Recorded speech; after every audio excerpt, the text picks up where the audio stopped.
So we talked about the financial statements, some of the uses of the financial statement information, the classified balance sheet. And your ears are a little wet as far as regarding a bunch of different things about accounting. But how does all the information actually get there? That's what we're going to start talking about for the next couple of weeks.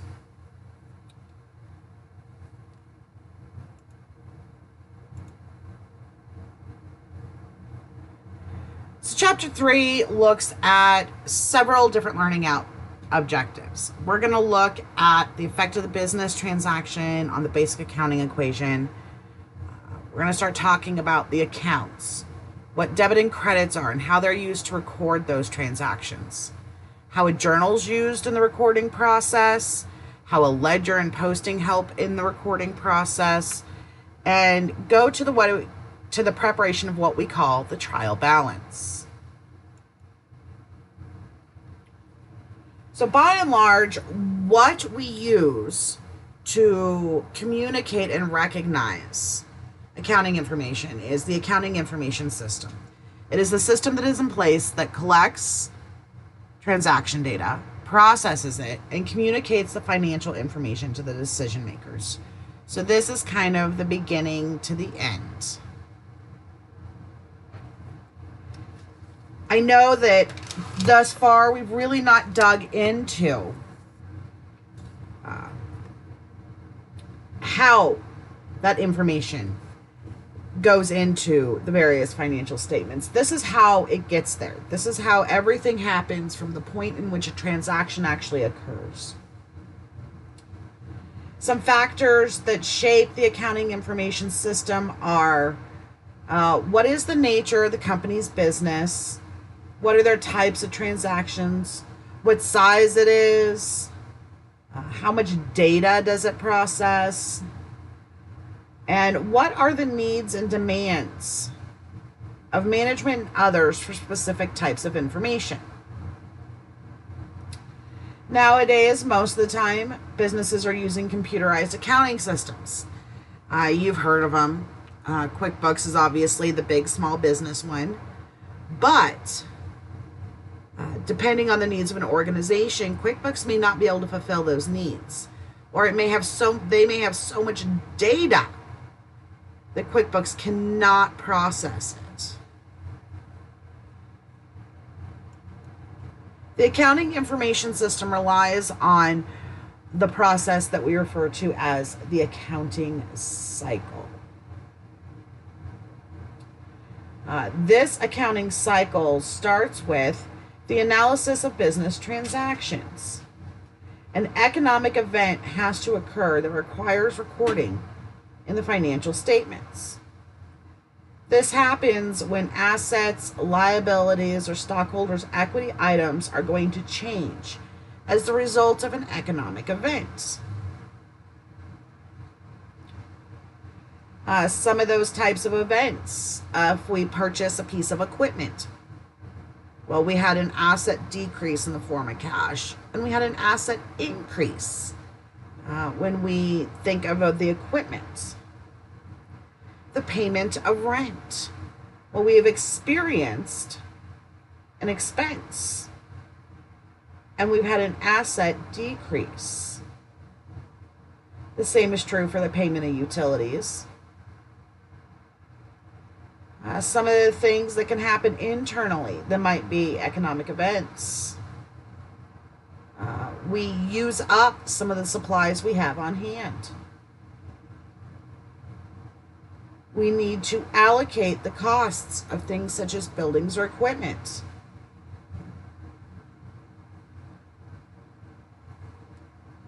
The general process is to analyze the transaction. First, we have to sit back and think. The process of identifying the economic events and what that is on the accounting equation. Remember, the accounting equation is assets equals liabilities plus stockholders' equity. And that accounting equation always stays in balance.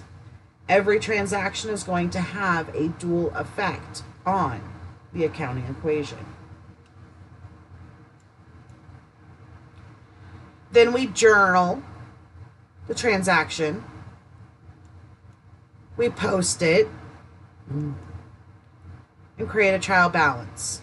This is the basic accounting cycle. After we've done the trial balance, we then go into adjusting entries. We create an adjusted trial balance. And eventually and finally, we will culminate in the general purpose financial statements. We enter the closing entries and create a post-closing trial balance. This is a lot of steps in the accounting information system and the accounting cycle. Just know that we will only be covering part of these in this chapter. We will cover more of them in later chapters. So those economic events that need recorded in the financial statements are the trigger. Not all activities, not everything that happens is a transaction. Remember, there has to be an impact on one of the key elements of the accounting equation. Assets equals liabilities plus stockholders' equity. Stockholders' equity is a large and broad account that has more sub-classifications within it. Those sub-classifications within stockholders' equity include also income or revenue, expenses, dividends, retained earnings. And you always have to keep the accounting equation in balance. That's why there is a dual effect.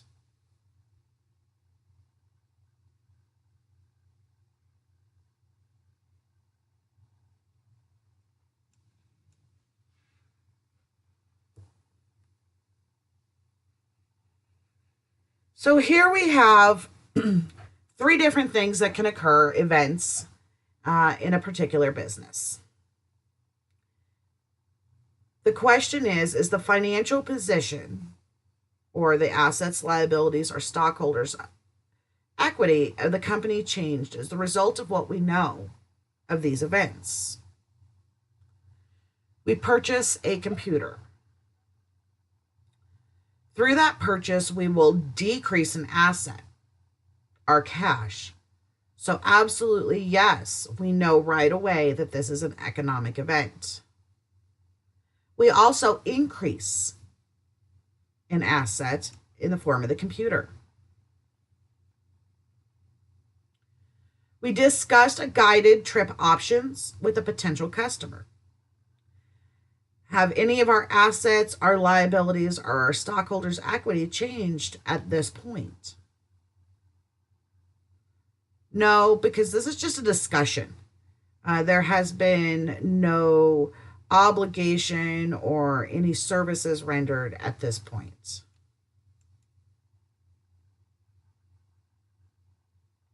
We pay rent. Well, our cash reduces when we pay our rent. So we do know that there is an effect on our assets. So yes, this is a transaction that must be recorded. So sit down and really think about those pieces, those elements of the accounting equation. When something happens, is there an increase or a decrease to one of those three classifications: an asset, a liability, or a stockholder's equity?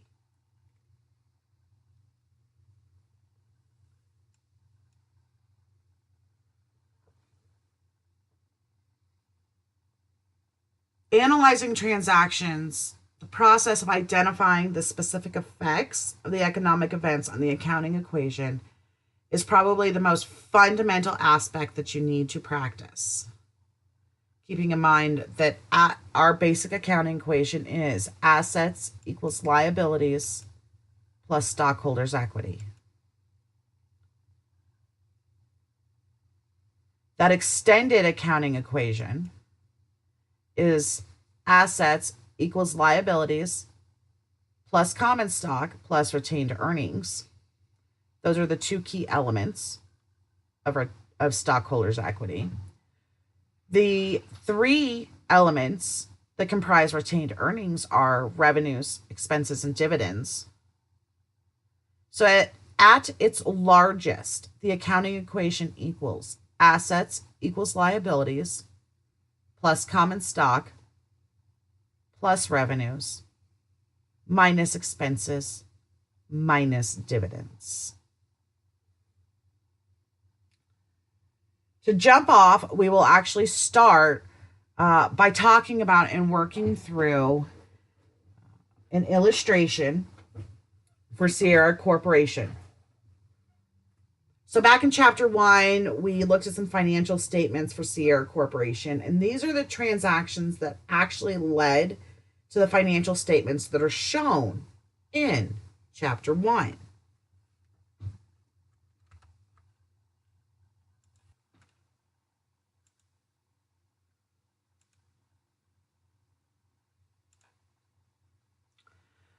So here you'll notice that we have the big accounting equation, right? Broke up into its elements.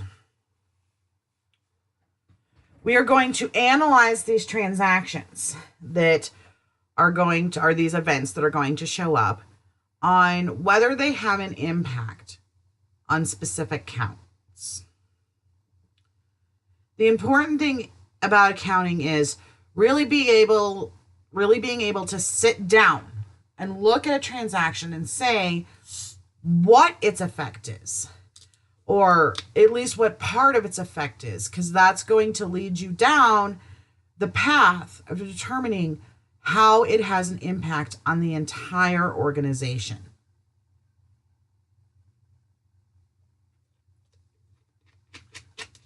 So for event 1, on October 1st, cash of $10,000 is invested in the business by investors in exchange for $10,000 of common stock. We know that there was an increase in our cash, right? We had $10,000 in cash that was received or invested in Sierra Corporation. So cash increased $10,000. And it is representative of $10,000 worth of common stock, which is a component of stockholders' equity and also increases by $10,000. Notice that both sides of the accounting equation are staying in balance. Event 2, on October 1st, Sierra borrowed $5,000 from Castle Bank by signing a 3-month, 12%, $5,000 note payable. We have a lot of information here, right? What we know is that we received $5,000, we borrowed $5,000 from Castle Bank. So cash, which is an asset, will increase by $5,000. We're given a lot of other information here.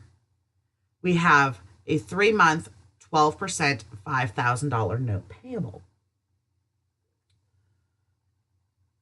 Notes payable is a liability. It is an obligation. It is a debt. It is a promise to pay a sum in the future of $5,000. So cash increases and our notes payable increases. In accounting, we'll receive a lot of information at one time, like we did here, that it's a 3-month, 12%, $5,000 notes payable. For the initial analysis of the transaction itself, what occurred today? The $5,000 is what occurred today. The obligation to pay $5,000. Now, the 3-month and the 12% come into play at later periods, but we've yet to incur any actual interest at the point of borrowing the cash. That interest comes into play after specific periods of time.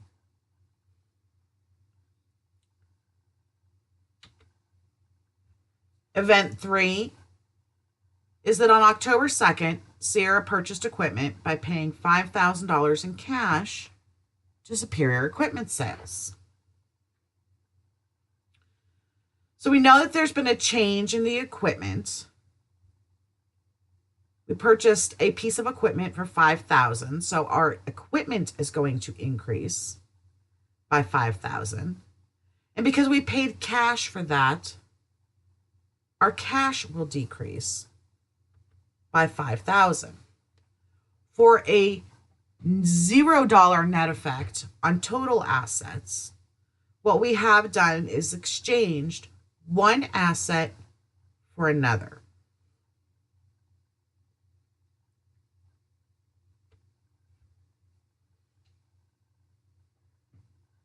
Event 4, on October 2nd, Sierra received a $1,200 cash advance from R. Knox, who is a client. So our cash increased by $1,200.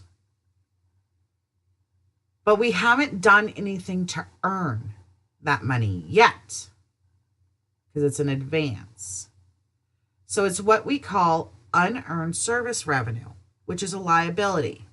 This means that we have an obligation to provide that client $1,200 worth of services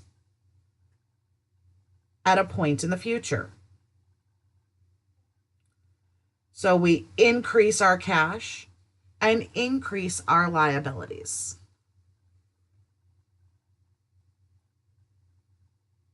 Event number 5. On October 3rd, Sarah received $10,000 in cash from Copa Company for guide services performed. We know that the cash is going to increase by $10,000 because it says we received $10,000 in cash. And then our next thing says that it was for guide services performed. So we have fulfilled an obligation and received cash for that, for a service, for a revenue.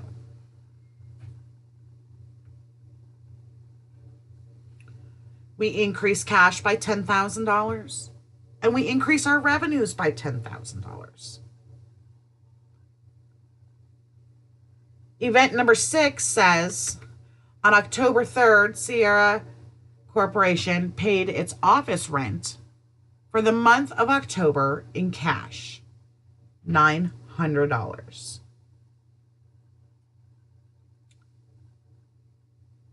So we paid cash of $900. So we know we have a reduction in cash of $900. We then go to, what did that cash go towards? It went towards our rent. Rent is an expense. So we reduce our cash by $900, and then we have expenses by $900. Expenses reduce stockholders' equity as an effect. So we see negative $900, negative $900. Event number 7. On October 4th, Sierra paid $600 for a 1-year life insurance or 1-year insurance policy that will expire next year on September 30th. So we paid $600. So we reduced our cash by $600. But we have this insurance policy that's going to cover us for a year. This is what we call a prepaid expense. That is an asset and a current asset, as it will expire next year on September 30th. So we have exchanged one asset for another in the amount of $600. So we have a $0 net effect on total assets, but we have less cash and more prepaid insurance. Event number 8 says, on October 5th, Sierra purchased an estimated 3 months of supplies on account from Aero Supply for $2,500. So the supplies is also a prepaid expense or an asset. And it says that we purchased this on account. So there are some trigger things that I just want you to kind of get into your memory. When you hear the words on account, then you know, depending upon how it is used, we are either going to be referring to accounts receivable or accounts payable. That's a really quick trick to know to limit what some of the areas that might be affected are. So we increase our supplies by $2,500. And we purchased these on account. So it means that we will have to pay $2,500. So that is accounts payable. We increase supplies $2,500 and we increase accounts payable $2,500. Event number 9 says, on October 9th, Sierra hired 4 new employees to begin work on October 15th.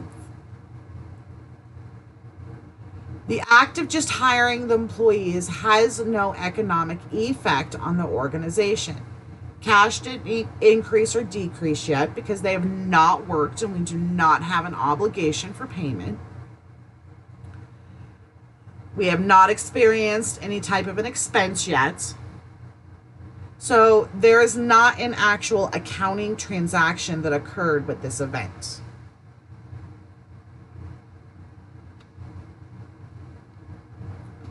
Event 10 tells us that on October 20th, Sierra paid a $500 dividend.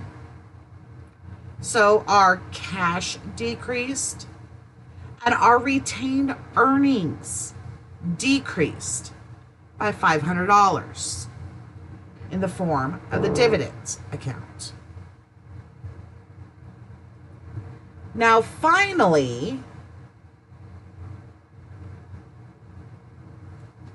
Event 11 says the employees have actually now worked 2 weeks. They've earned $4,000 in salaries, which were paid on October 26th. So we paid $4,000 or reduced our cash by $4,000 on October 26th. And we incurred the salaries expense or the decrease in retained earnings and stockholders' equity on October 26th. Now we've created all of these columns with these effects. We then total the bottoms of these columns and add them up based on these are our assets. There are 23,300. And then we follow the rest of the extended equation of liabilities plus common stock plus revenue minus expenses minus dividends. We find that the accounting equation has stayed in balance with assets equals liabilities plus stockholders' equities. I want you to take just a second and read this next slide. Investor Insight, which talks about why accuracy matters.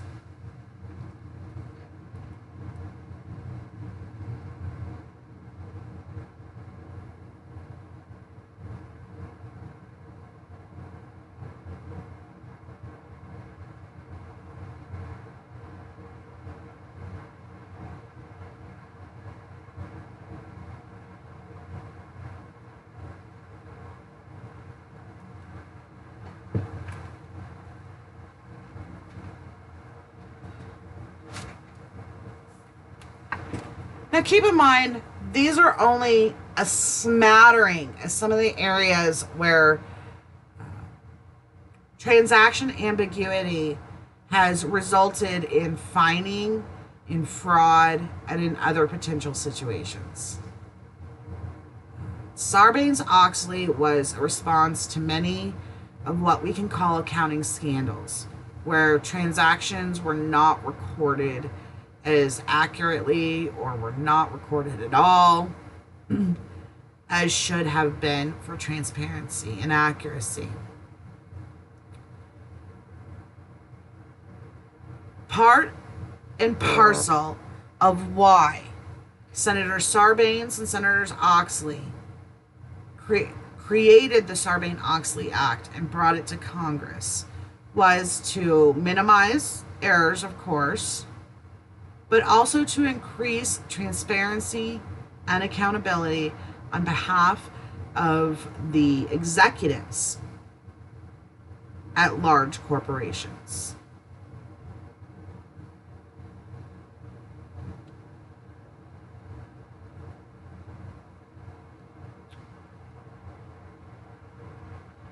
A lot of people will use, as you're learning, this tabular format, what we call scaffolding, or the accounting equation in Excel set up this way. If you don't know how to do that, I will do a demonstration of how to set one of these up.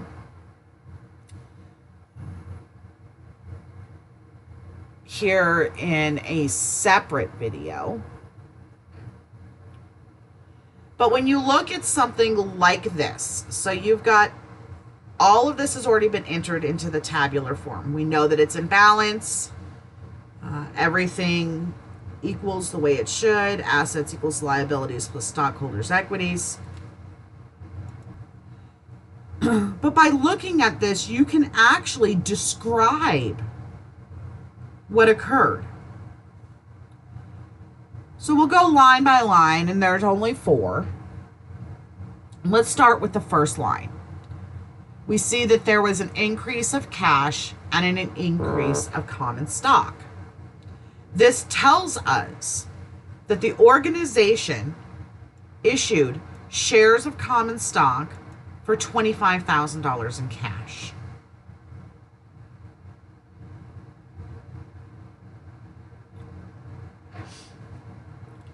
Line 2 shows that we have an increase in equipment and an increase in our accounts payable. So we had to have purchased a piece of equipment for the amount of $7,000, of which we did that on an account because we've yet to render cash for it.